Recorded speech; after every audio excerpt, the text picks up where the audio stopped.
In a dream, I was told how I would die.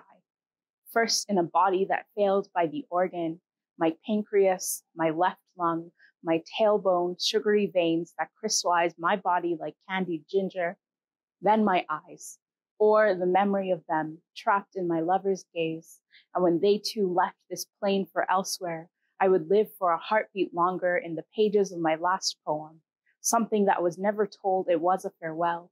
And that poem too would die, alone in a book in a library, replaced with a new coming-of-age story from a young author that would get a six-figure advance. And from my star, I would watch and know that a life lived in words was a hard life, a good life, a life worth dog-earing even once.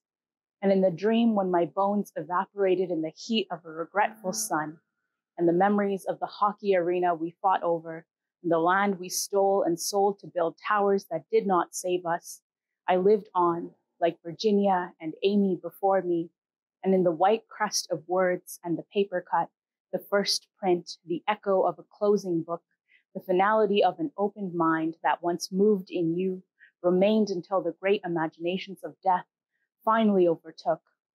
As a child, I wanted to be a hero that saved the city.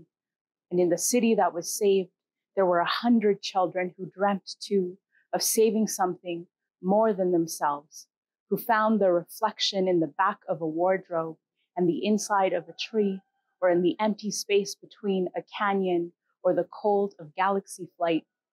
And in the dreams of my childhood, I saved not just the city, but the neighborhood cat and the skateboarding boys. I renamed Churchill Square and rebuilt the library where I pulled my first sword from the spine of an old book that taught me that heroes don't always wear capes or crowns, that sometimes heroes are rooms filled with stories that tell you to be good enough, and you just have to be a beginning that never stops. As an adult, I want to be a burned book. I want to be a toppled statue. I want to be never famous, always human, to die quietly and then all at once and leave nothing behind but the promise of a good line or a text message to my love. I want to be a happy ending that stretches too long and never sells a single copy.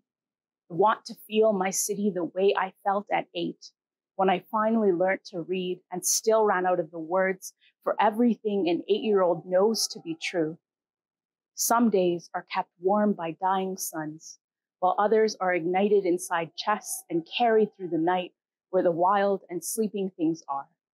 In a dream, I grew up and put the sword back inside my spine, passed it on like an old fable to the next child who needed it.